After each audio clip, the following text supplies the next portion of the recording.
Bom dia, queridos alunos, tudo bem com vocês? Espero que sim, que estejam todos bem. Queridos, hoje nós vamos conversar sobre a competência 5, certo? O que a competência 5 do Enem exige de vocês? O que ela pede? Bem, de acordo com o texto, na competência 5, vocês devem elaborar proposta de intervenção para o problema abordado, respeitando os direitos humanos. Como assim? Deixa eu simplificar para vocês, deixa eu resumir. Todo tema de redação que o Enem propõe apresenta uma problemática social. É um tema que geralmente atinge a sociedade, é um problema que atinge a sociedade. E na competência 5, o que a prova exige de vocês é que vocês indiquem possíveis ou uma possível solução para a problemática apresentada. É isso que a competência quer de vocês. Quer que vocês apresentem uma ação ou algumas ações que sugiram soluções para o problema, soluções para a problemática que você for discorrer. E é lógico que essa solução, ela terá que trazer uma proposta que seja executável e que tenha pessoas que sejam responsáveis por executar. Quem é que vai executar a solução? Quem é que vai ser responsável por executar as ações que eu propus? Então, assim, além de você propor a ação, você vai escolher também em que âmbito que ela pode ser desenvolvida. De repente, ela vai poder ser executada no âmbito individual, no âmbito familiar, no âmbito comunitário, no âmbito social, no âmbito político, no âmbito governamental ou mundial. Então, assim, é claro que a depender da temática que você for discorrer, você pode usar vários desses âmbitos, ou, de repente, todos ou só alguns, né? Vai depender do tema que você for discorrer e da proposta que você trouxer como solução, como resolução do problema, certo? Agora, galerinha, preste atenção.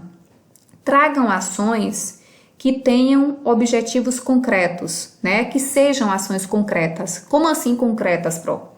Tragam ações que sejam facilmente executáveis, que vocês consigam demonstrar de uma forma clara como pode ser feito, de que forma e por quem, tá certo? Eu já estou até adiantando aqui, que eu coloquei para vocês aqui o seguinte: uma proposta de intervenção que consegue facilmente satisfazer ao que é solicitado, ela precisa responder basicamente a 4 perguntinhas básicas. Quais são essas perguntas? A primeira delas é o quê? Né? O que é possível apresentar para essa proposta de intervenção? O que eu consigo resolver? Perfeito. Depois eu vou para a segunda pergunta. Quem deve executá-la? Eu vou cobrar de quem? Quais serão os órgãos responsáveis? Né? Então, observe que eu já tenho 2 perguntas. O que fazer e quem deve executar? Quem deve fazer? De quem eu devo cobrar?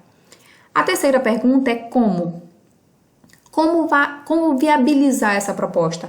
Como essa solução vai favorecer, vai ajudar a sociedade no geral? Como ela vai beneficiar o coletivo? E por fim, é uma perguntinha que é bem simples e que ainda pode ser revertida para uma outra. Qual efeito a minha proposta de intervenção pode alcançar? Ou seja, para que essa proposta de intervenção foi criada? Então, observem que quando você consegue responder a essas 4 perguntas, automaticamente você criou uma proposta de intervenção que vai satisfazer o que foi solicitado na sua prova, né? Vamos lembrar que a proposta de intervenção vale 200 pontos. E para que você consiga atingir esses 200 pontos, você tem que, obrigatoriamente, responder ao que é solicitado. E o que eles querem? Eles querem uma solução, eles querem que você diga qual é a ação, eles querem que você diga como é essa ação, para que essa proposta foi feita, foi elaborada e de quem eu vou cobrar. quem serão as pessoas responsáveis por executar a proposta que eu identifiquei, que eu apresentei. É simples, não é? Muito simples e muito fácil. Como eu falei agora há pouco, gente, a competência 5, ela vale 200 pontos, né? E, por incrível que pareça, é a competência que os alunos tiram a nota mais baixa. E, geralmente, atribui-se isso à questão das perguntinhas que eu falei com vocês agora há pouco, né? Se você consegue responder de forma satisfatória as 4 perguntas, perfeito. E, automaticamente, gente, muitos alunos têm dificuldades em finalizar o texto. De repente, conseguiu uma introdução fantástica, conseguiu apresentar argumentos perfeitos no desenvolvimento, mas na hora de fechar, até por conta do nervosismo, acaba deixando a conclusão, que é onde geralmente se coloca a proposta de intervenção, de forma inacabada. E aí prejudica na pontuação, né? Quando é que eu posso ter 200 pontos? O que ele cobra? Eu tenho que fazer o que para conseguir esses 200 pontos? Observe bem. É quando você elabora muito bem a proposta de intervenção social, de modo detalhado. Como assim detalhado, Pro? Quando você responde aquelas perguntinhas que eu acabei de fazer para vocês. De quem cobrar, como cobrar, para que cobrar e o que fazer. Então, é de uma forma detalhada, relacionada ao tema e articulada à discussão desenvolvida no texto. Então, observe que além de fazer tudo isso, além de responder as 4 perguntas, você ainda vai relacionar a sua resposta ao tema que você está abordando e vai, na verdade, de uma maneira bem criativa, conseguir associar isso ao que você falou anteriormente no seu texto, tá? Você vai associar, você vai retomar o que você disse anteriormente, conseguindo associar tudo isso às respostas das perguntas que eu te fiz agora há pouco. 160 pontos. Elabora bem a proposta de intervenção social e esta é relacionada ao tema e articula a discussão desenvolvida no texto. Observe que agora já não vai ser muito bem, vai ser bem, né? Você conseguiu elaborar uma boa proposta, mas não uma muito boa. E nós queremos que vocês consigam os 200 pontos. Ou seja, é possível trazer uma proposta muito boa a partir do momento que você traz uma proposta que seja extremamente executável, tá? 120 pontos. Elabora uma proposta de intervenção social mediana e está relacionada ao tema e articula a discussão desenvolvida no texto. Pronto, 120 pontos. 80 pontos. Elabora uma proposta de intervenção social insuficiente e esta é relacionada ao tema, mas não articula a discussão desenvolvida no texto.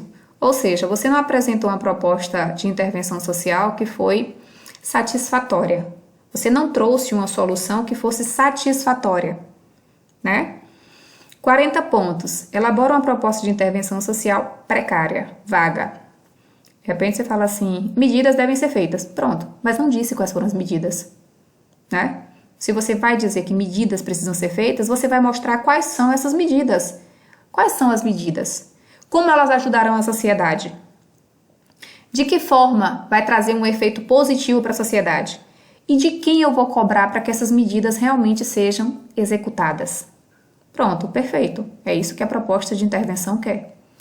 E zera, na verdade, a competência 2, quem não apresenta a proposta de intervenção social. Ou seja, quem não apresentar a possível resolução do problema. Ou seja, a possível solução para a problemática. Tá certo? Então, se você não fizer, você zera a sua proposta de intervenção. Ou seja, os seus 200 pontos. E 200 pontos, gente, com certeza vai fazer uma diferença gigantesca na nota da sua prova. E todo mundo pode conseguir esses 200. E eu trouxe para vocês, gente, 3 exemplos de propostas de intervenção que tiraram a nota máxima no Enem, né, com o último tema. Observem bem aí que eu vou ler para vocês o primeiro exemplo. Diante dos fatos supracitados, observem que ele já começa o parágrafo relacionando as ideias que ele colocou anteriormente. Faz-se necessário que a escola promova a formação de cidadãos que respeitem as diferenças e valorizem a inclusão, por intermédio de palestras, debates e trabalhos em grupo, que envolvam a família a respeito desse tema, visando ampliar o contato entre a comunidade escolar e as várias formas de deficiência. Além disso, é imprescindível que o poder público destine maiores investimentos à capacitação de profissionais da educação especializados no ensino inclusivo e às melhorias estruturais nas escolas, com o objetivo de oferecer aos surdos uma formação mais eficaz. Ademais, cabe também ao Estado incentivar a contratação de deficientes por empresas privadas por meio de subsídios e parcerias público-privadas, objetivando ampliar a participação desse grupo social no mercado de trabalho. Dessa forma, será possível reverter um passado de preconceito e exclusão, narrado por Machado de Assis, e ofertar condições de educação mais justas para esses cidadãos. Observem que ele, na verdade, conseguiu responder aí a todas as perguntas que eu fiz para vocês anteriormente. Ele mostrou de que forma pode ocorrer a inclusão do deficiente, né? Dos surdos. De que forma que pode valorizar essa inclusão? Então, através de palestras, de debates. Então, ele mostrou, né? De quem cobrar? Ele mostrou também que você deve cobrar da família, o respeito ao tema, que deve cobrar do poder público, a capacitação de profissionais. Então, ele mostrou também. E ele mostrou também para quê? Por que é tão importante essa parceria? Porque dessa forma vai ser possível evitar o preconceito e a exclusão. Viram como não é difícil? Não é fácil? E observem que ele finaliza o parágrafo retomando Machado de Assis, que provavelmente ele citou em algum parágrafo anterior. Então ele fez tudo o que eu falei para vocês fazerem. Ele respondeu o que é preciso fazer, como fazer, de quem cobrar, para que cobrar, e retomou uma passagem que ele já abordou anteriormente e fechou de uma forma fantástica o parágrafo. Não usou palavras difíceis, não complicou o parágrafo, foi direto, foi objetivo e colocou tudo que é solicitado na competência 5. A mesma coisa vocês podem fazer. Olhem o segundo exemplo. É evidente, portanto, observem que aqui já tem um conectivo, ó, portanto, que indica que é conclusão, né? É evidente, portanto, que há entraves para que os deficientes auditivos tenham pleno acesso à educação no Brasil. Dessa maneira, é preciso que o Estado brasileiro promova melhorias no sistema público de ensino do país, por meio de sua adaptação às necessidades dos surdos, como oferta de ensino de Libras com profissionais especializados para que esse grupo tenha seus direitos respeitados. É imprescindível também que as escolas garantam a inclusão desses indivíduos por intermédio de projetos e atividades lúdicas, com a participação de familiares, a fim de que os surdos tenham a sua dignidade humana preservada. Um parágrafo ainda mais simples que o anterior, né? Ele colocou de quem cobrar, o que cobrar e para que cobrar. Ele colocou aí perfeitamente. Foi bem simples, bem sucinto e ainda apresentou aqui, ó, por intermédio de projetos e atividades lúdicas, né? Então, assim, cobrou das escolas, as escolas devem garantir essa inclusão. E como que a escola vai garantir? Através de projetos e atividades lúdicas. Então, você apresenta a ação e explica para que ela vai ser importante e como fará isso também, tá certo? Além de que ele cobrou também do Estado, né? Ele cobrou do Estado também e cobrou que o Estado ensine Libras e que capacite profissionais para que eles atuem. Então, gente, simples, bem simples e completo, objetivo. Por fim, o último exemplo que eu trouxe para vocês, observem aqui. Logo, ó, conectivo que indica a conclusão, né? Logo, medidas públicas são necessárias para alterar esse cenário. É fundamental, portanto, a criação de oficinas educativas pelas prefeituras, visando a elucidação das massas sobre a marginalização da educação dos surdos, por meio de palestras de sociólogos que orientem a inserção social e escolar desses sujeitos. Ademais, é vital a capacitação dos professores e dos pedagogos pelo Ministério da Educação, com o fito de instruir sobre as necessidades de tal grupo, como o ensaio em Libras, utilizando cursos e métodos para acolher esses deficientes e incentivar a sua continuidade nas escolas, a fim de elevar a visualização dos surdos como membros do corpo social. A partir dessas ações, espera-se promover uma melhora nas condições educacionais e sociais desse grupo. Observem aí.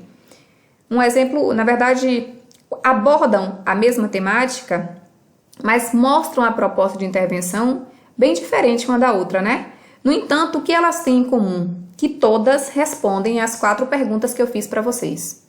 Todas elas trouxeram aí essas informações que são essenciais. Quando eu perguntei aí, o que fazer? A primeira coisa que ele colocou, a criação de oficinas educativas. E quem deve criar? Prefeituras, né?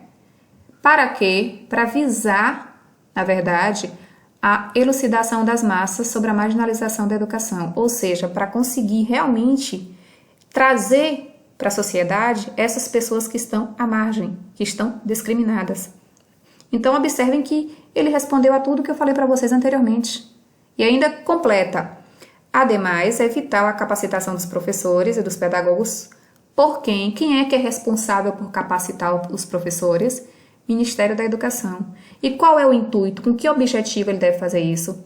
Para que assim os professores atendam às necessidades desse grupo que necessita dessa mão de obra qualificada. Então, gente, é só focar, tá? Eu vou repetir para que vocês não esqueçam mais. Eu vou fazer o quê? Qual vai ser a minha ação, que é extremamente executável? Eu vou fazer de que forma? Eu vou fazer para quê? E eu vou cobrar de quem? Quem é que vai conseguir me ajudar a executar essa problemática? Pronto. Você respondendo a tudo isso, você consegue atingir uma nota extremamente satisfatória na proposta de intervenção, tá? É só não esquecer mais. O que eu vou fazer? Para que eu vou fazer? Como fazer? E de quem cobrar? Vocês respondendo a essas perguntas, a sua proposta de intervenção vai abordar tudo que é exigido pelo edital, né, pela proposta do Enem, tá bom?